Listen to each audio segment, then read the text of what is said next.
All right, ladies and gentlemen, boys and girls, I guess, of course, this is an online interview. I guess there are some boys watching us, and lads and lasses. Good evening, good morning, wherever you are. I know you're catching this interview at different intervals. You know, we do have different time intervals. Of course, I do welcome you. My name is Moses Wamala. I really thank you for embracing this program, for following us each day, day in, day out, year in, year out.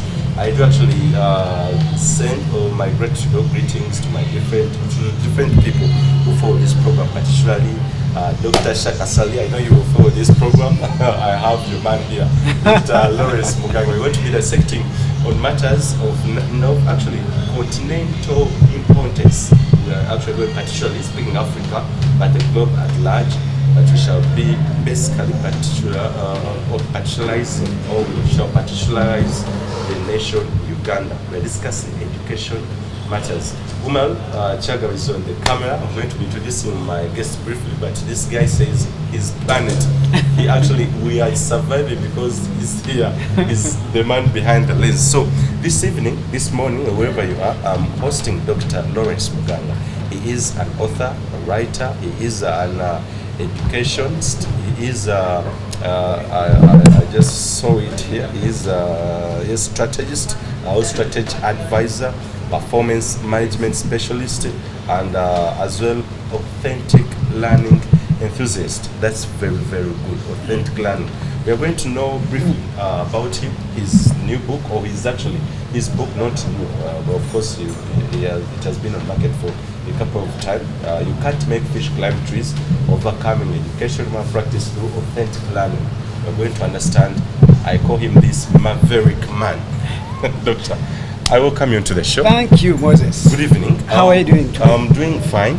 Yes. So, briefly, because we know day in, day out, there are a number of people who join such interviews. Briefly, who is Dr. Lawrence Muganga?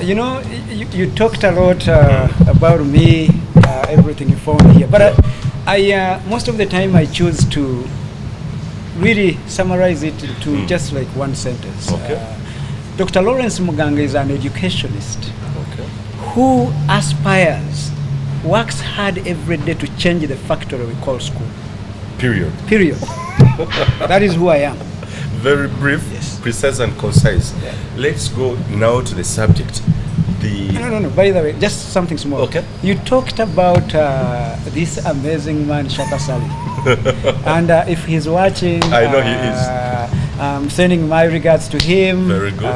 He's my living hero, too. I know you admire him. I'll tell you, Shaka, as a youth who was kind of obsessed to listening to different radios, he's a man I would say has inspired me to move, to trot this globe, to move to different countries. So he's my role model too. So thank you so much, Shaka Sali. Long live my friend, and I love you so much. So fortunately I found another young man here who admires the work you do. You're his mentor, even if you have never met.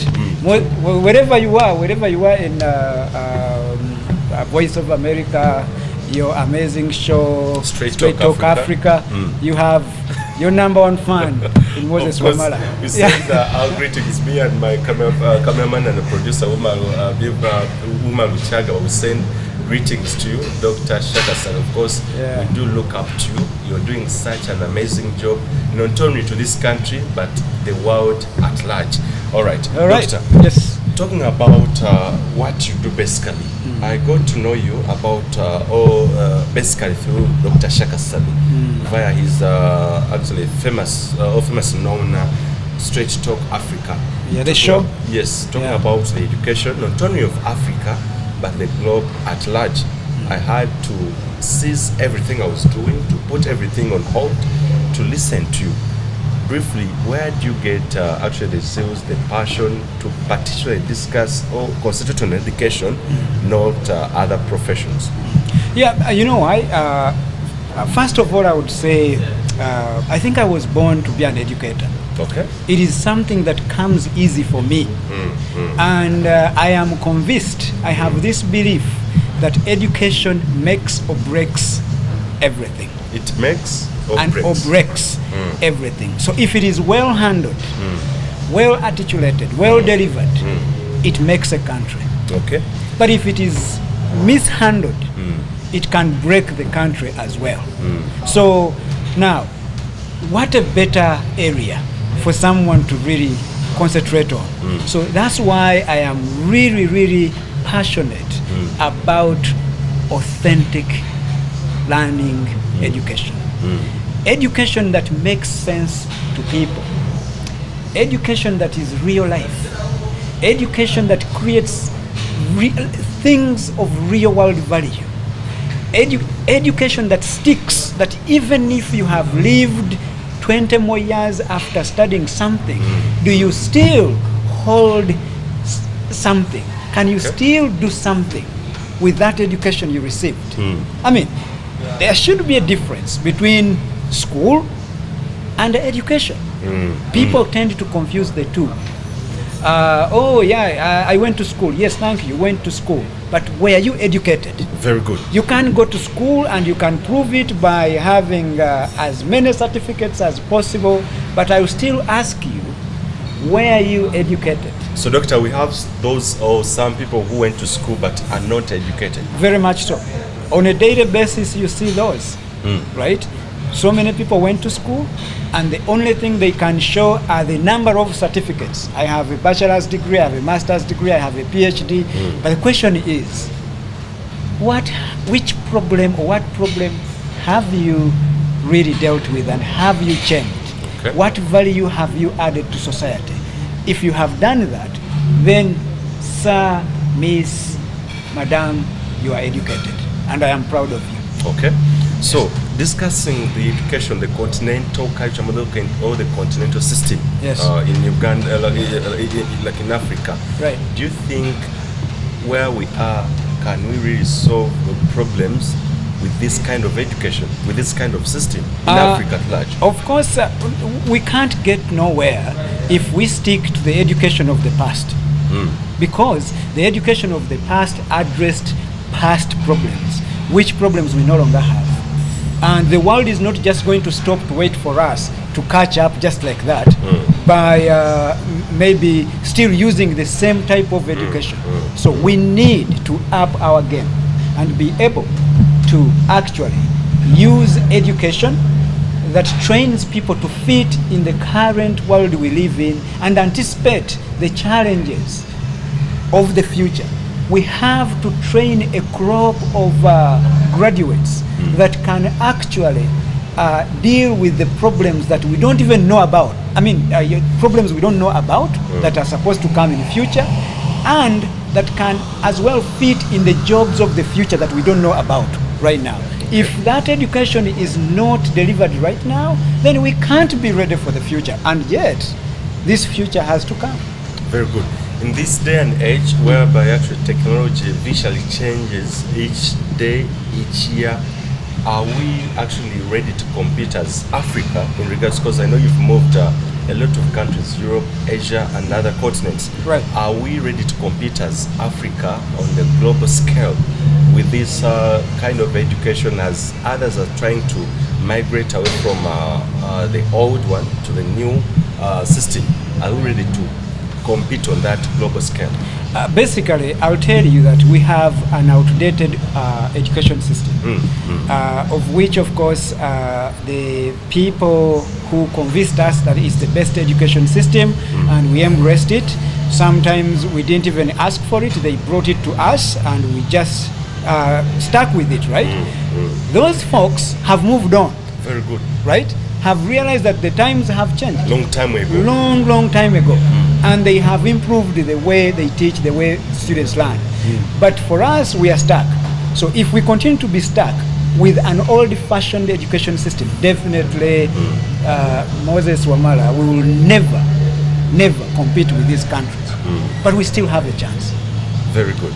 If we accept that this education system that we have is not working, and if it is not working, we should embrace something that is working, Okay. and then start moving.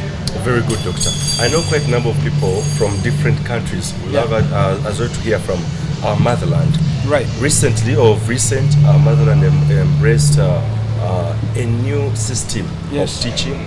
Yeah. A new curriculum was introduced despite mixed reactions ahead of the implementation. Doctor, speaking of this new curriculum, I know you've been demanding for this. That's why you came out to release a book actually to circulate everything so that the nation knows how best we can do to go forward.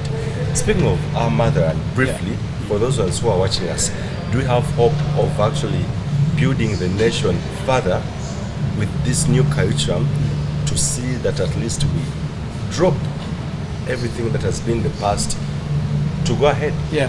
So this is what I would say. Do you, if you look at what has been changed as the new curriculum, it is a step in the right direction. Okay. And it will take us somewhere. That is a significant batch of students that you have changed their lives. So, but I want also the viewers to note, the Ugandan viewers here, because this curriculum concerns them. It concerns students, concerns parents that are the parents of these children, the policymakers, education managers, to name a few, right? That much as something has been done, and I applaud you for that, those who are behind everything to change this, I am really grateful that you are bold to say no to all the curriculum that is not helping a Ugandan child, but keeping them in the past, which past we will never get a chance to meet again. You have decided to move to the future. Thank you for doing that. But that is a starting point. There is the primary level of education. There is the high school, senior 5, senior 6. But there is also another important body, teacher training, another curriculum there, which is the bedrock of everything we are talking about, right? And then there is higher education, university. Yes, the university. Yes, everything, all those curricula, they need to be overhauled, not reform, because you can't keep on reforming something that is not working. Transform, overhaul, flip. Do not fear to deal with any convention. I know change is very, very, very, it puts people in certain kind of like in a nervous situation. It is very confusing. Change is very confusing. But I like that about it, that whenever you get confused and you're implementing a particular change, you know that you're about to discover something that will really take you to the best position possible. So eventually, after the confusion, you get it right. So let's not be comfortable with what we have achieved in starting the new curriculum. Let's move forward.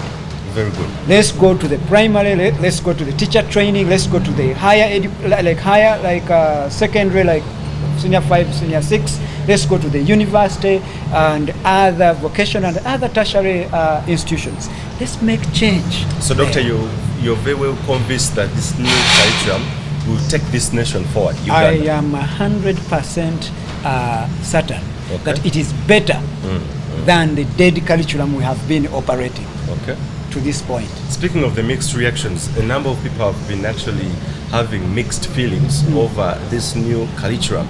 Doctor, are these like people enemies of progress in quotes, or they have a point to make? Of course, you use a very good word. Are they enemies? They have a point to make. Yes, depending on every direction you're coming from, you're making your point. But the question is it to whose interest is your point? And is the point taking the nation forward? Is it taking us forward? Now, let me tell you, it is okay to have a different perspective. And that is what freedom of speech, expression, democracy is all about. Very good. But we should also sometimes learn to agree to disagree. And also consider that there are certain things that shouldn't be partisan. For example, education and health. Very good. There's things you can't really be partisan about. Because why? It is a matter of life and death. So you are either for a nation that is unproductive or for a nation that is supposed to be productive. Very good. So now when it comes to this curriculum here in Uganda, you need to ask yourself, who are those people who are not really pushing for it? If you did your homework, if you did your research, if you talk to them at length, they would have also their worries. And I could understand them. One of the worries is that some of them own schools, and others have friends or relatives who have schools. And these people have been making huge profits from these schools, private schools. With this old-fashioned kind of curriculum. Why? Because, of course, you could play around with it, use less resources, and make a heap of money. But this time, the new curriculum requires you to have a few basic things. You have to have a really vibrant computer lab. You have to have enough space. You have to have enough human resources. And all those come at the cost of money. You have to have money. So if you have to have money, it means it is taking a significant portion of your profit. So what do you do if you are profit-oriented? What do you do when you see that, oh, I've been earning 1 billion Ugandan shillings, for example, but with this curriculum in the first 5 years, maybe my profit margin is dropping to 300 million. Certainly. Maybe you even had loans to pay when you're constructing this school. You're going to be pushed back in hopes that you can still maintain the status quo and make some little money. Some little profits. Yes, some little profit. That is, you'll find that most of those people have some driving factors to really do what they are doing. And of course, the other category is that they are not sensitized enough, educated enough. Not educated in terms of, I don't want to undermine anyone, very good. You're right, but you're right. Awareness about this new curriculum. I think thoroughly to understand. Yeah, to have an understanding. What are the benefits that come with this new curriculum? How are my people going to benefit? How are my children really going to really grasp this and run with it? How best or better is it compared to the curriculum? Yes, Doctor, do you reach at a certain point and agree with some of the people who say that partisan politics at times breaks this nation? It is very toxic. Sometimes it breaks this nation. Okay. On some projects that really are supposed to be nationalistic in nature, everybody is supposed to be behind them. And I am this independent person. So for me, I am for development. Okay. I don't care who brings this development. You are opposition, I will line behind you to the last day if I see this taking people to the right direction. You are government, I will line up behind you to the last day until you deliver what you're supposed to deliver, because this country is not all about anyone. We found it here, we will leave it here. The question is, how do we leave this country? And if we leave it behind, are we doing a favor the people we are leaving it with? We need to leave them a country that is working for them, that is working for our children and grandchildren. It would be a huge question to answer, even if we are not here to answer it, when they are asking us, what did our ancestors do? Why did they leave us a shambolic kind of country like this?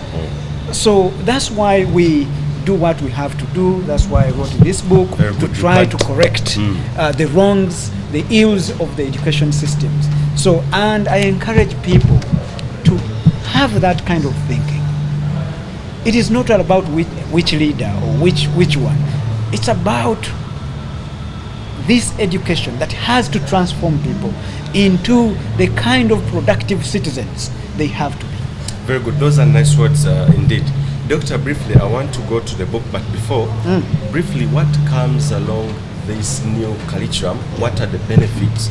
And where is the hope that, yes, of course, what we've been doing, yes, we've agreed together that it's been actually taking us, it's been breaking the nation.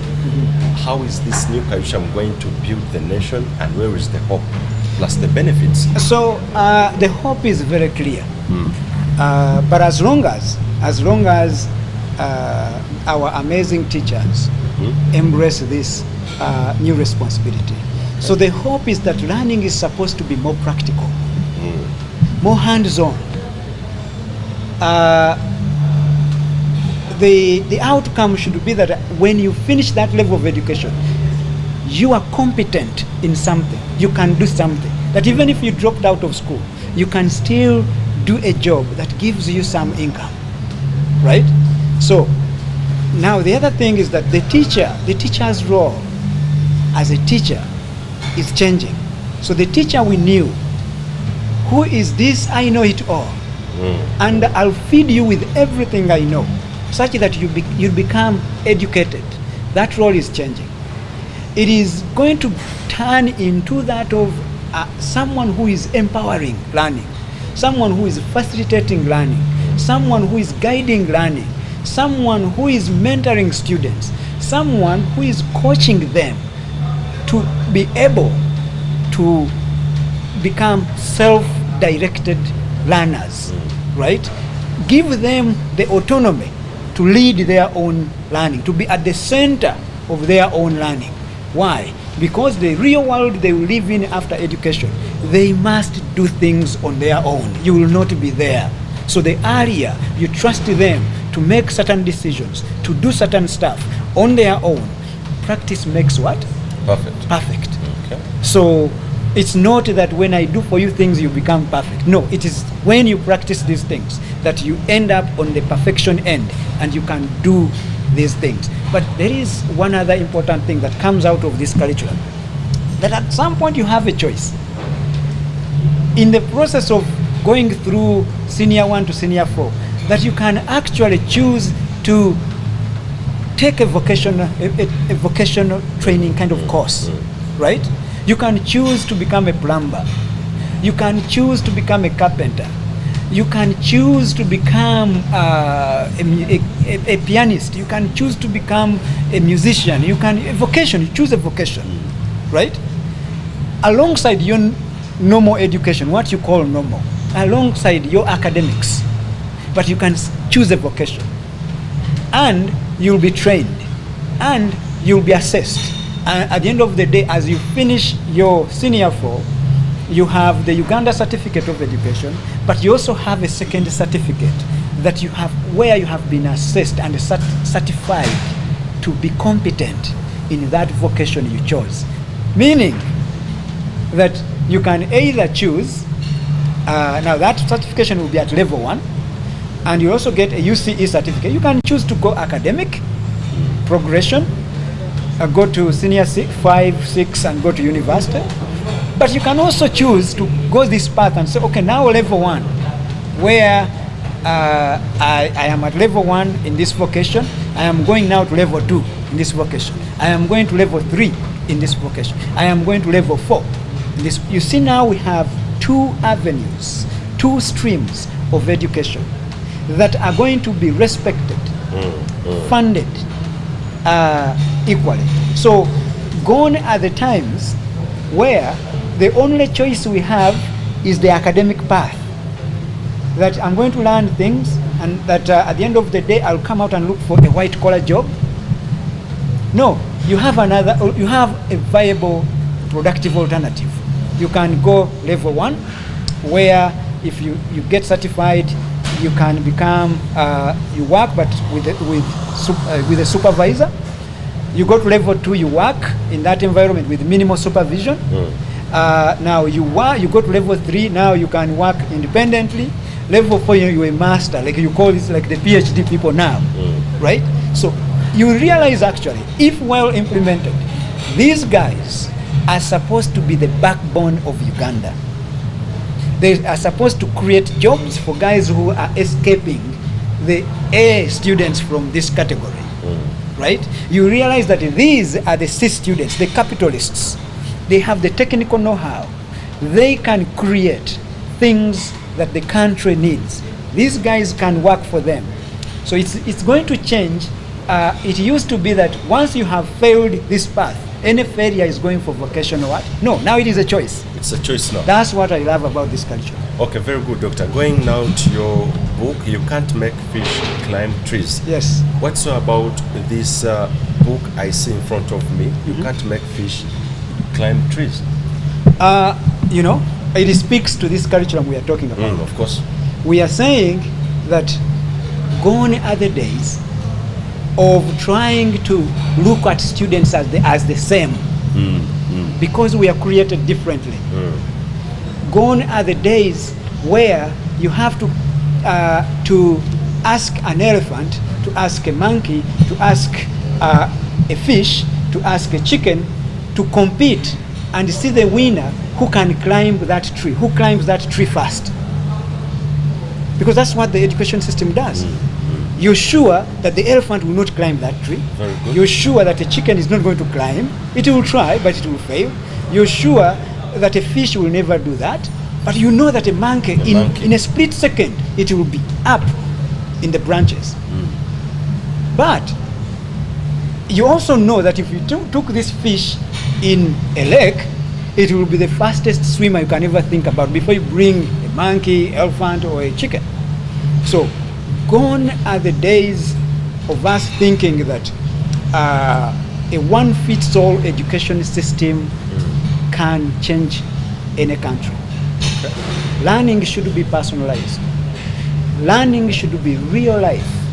In other words, much as we sit in a classroom, we should, whatever we do, make sure that fits the real world. Learning should happen in the real world because eventually we are being taught, we are being trained to live in the real world and change the real world. Then why are we taken out in the bubble and then be expected to work in the real world? So that's how I come up with this book, You Can't Make Fish Climb Trees, Overcoming Educational Malpractice. I thought the through malpractice authentic learning. you are talking about this one actually the ministry and UNEBA Times talks about or they talk about of just students are doing the lousy things of copying exams and what cheating and everything. Yeah, like no. Oh, it's beyond the malpractice. I am not even concerned about that kind of cheating on the examination level. Yes, I'm not concerned about that. But the malpractice I'm talking about is how do you educate a child without even understanding their passion, their interest, their natural abilities, and you force them to study something they don't like, they will never live that kind of life, right? Eventually, they end up in a situation where they can't do anything, right?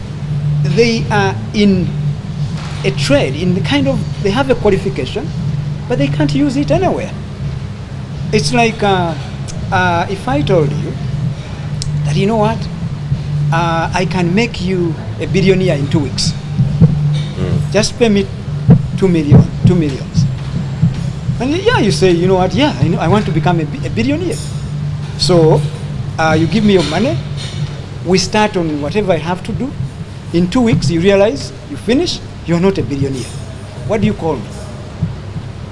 Of course, I'm a liar. I scammed you. Yeah. Whatever I did is a malpractice, right? So, but isn't it what the education institutions will have to? Like we send kids to go to university, you pay millions. They literally tell you that once you finish this education level, you get a great job and you'll be good in this country. How many are achieving that? So we are in an abyss of education malpractice. Exactly. An education that promises so much, but actually realistically, it is not providing anything. It is busy killing the children's creativity. It is killing people's talents. It is killing people's imagination, everything. In other words, if you look at, there is research by NASA, in the States, they were looking for really geniuses to recruit and put them into their organization. So it was a longitudinal study. So they looked at kids at 5 years, gave them problems to gauge their creativity and imagination, problem-solving skills. So they realized that actually 98% of those kids, 4 to 5 years, came up with different, new, creative, they imagine, like their imaginative potential, creativity, and problem-solving skills were just excellent, 98%. Now, they tested them again at 10. Only 32% could become, their creativity was still there, imagination was still there, problem-solving skills were still there. They came back at 15. Only 12 still had their imagination. So the number was significantly dropping. Now they came back at adults, and then they increased the number. The other time was 1,500 or 1,600. This time they made almost slightly over 1 million adults, 25 years. Guess what? 98%, 2% retained their creativity, their imagination power, and their problem-solving skills. 2%, 98%, 0. So what does it take? Do you know the common denominator there between all these age brackets we are talking about? Like from 5 to 25, what they share is they went through school. So school educated them out of their creativity, out of their imagination, out of their ability to solve problems. So do we want an education system that looks like that? That's what I call the factory we call school. That it is producing us like products. When you are defective, we retain you, we reproduce you, and we take. So schools have migrated from an institution to being a factory. Factories that are manufacturing actually people. Very good. That's Doctor, why we are educated in batches. So where can one find this book, like in case they need to? Yes. So actually, this book is accessible world over through Amazon, Chapters and Indigo, Barnes and Noble, to those who buy books online. But specifically, and various bookshops, like bookstores around the world. But if you're in Uganda, you can visit Aristoc. They have copies of this book. Okay. I am very, very sure you will significantly understand this new curriculum. Why should it be a must-have? Why it has to? Because I have looked at the new curriculum. I'm visualizing where, for example, Uganda is going. Because it doesn't want to stay behind. It wants to make education real to the student. They want to empower students to make meaning of their own learning. They want to make students have practical skills from their learning. They want to make students have hands-on experience. They want to make students be at the center of their own learning. They want to have a teacher who is a facilitator, who is a guide, who is a mentor, who is a project manager, you know? And this book addresses everything authentic learning education. Do you agree with me that education has been part of the problems affecting this nation for decades and decades? It has been, and if we don't do something, it will continue to be. Your final remarks to So my viewers. final remarks. First of all, I thank everyone who has been watching us and for your interest in education. Because, like I said, education is one thing that makes or breaks the country. If we handle it very well, the country is going to succeed. If we really mishandle it, there are always consequences. So I want you viewers to be advocates of good education, and in particular, authentic learning education. And if you want to know more information about authentic learning, this is a very good book, a guide that will really educate you about authentic learning education. If you're a teacher in Uganda here or anywhere else, This book, make sure, get a copy. Education is all about lifelong learning. Educate yourself with this book. I'm sure it will be your companion. So yeah, In case thank they you. want to reach out to you, like Facebook or social media platforms. Yeah, so on social media, Facebook, you can always find Lawrence Muganga as my Facebook name there, or Dr. Lawrence Muganga As a page, As a page. Of course, Twitter handle is Dr. Lawrence Muganga. You can still find me there. On YouTube? On YouTube, Dr. Lawrence Muganga. Still, you're going to find me there. On there is Instagram, Dr. Lawrence Muganga. I thought you were not like a social media fanatic, doctor. You're being moved by the... That is now what I call authentic learning. Okay. This is real life. If the world is changing, we have to change with it. Okay. If you stay in the past, then you will remain I in the asked that past. question because I know if you right. if you read something, you have to act it. Yes. And that's very good. You have to walk the talk. Good to see you. Good Very talking good. to you, Moses Wamata. It's been nice having you, doctor. I guess we shall have more time. I think we discuss a lot with our viewers. Ladies and gentlemen, boys and girls, I think that has been such a great session with Dr. Lawrence Muganga. We shall continue having him to inspire this generation in regards to the education. He has seen enough, he is still seeing enough, and I believe we shall actually make him use of his knowledge. We shall have more from him. Thanks for watching this interview wherever you are. Stay blessed. My producer has been Umaru Chagava, the man who believes and accepts that yes, the planet still lives and thrives because it's still right here. We triumph because Umaru is in existence. Chagava, thank you. Stay blessed, and for God and my country.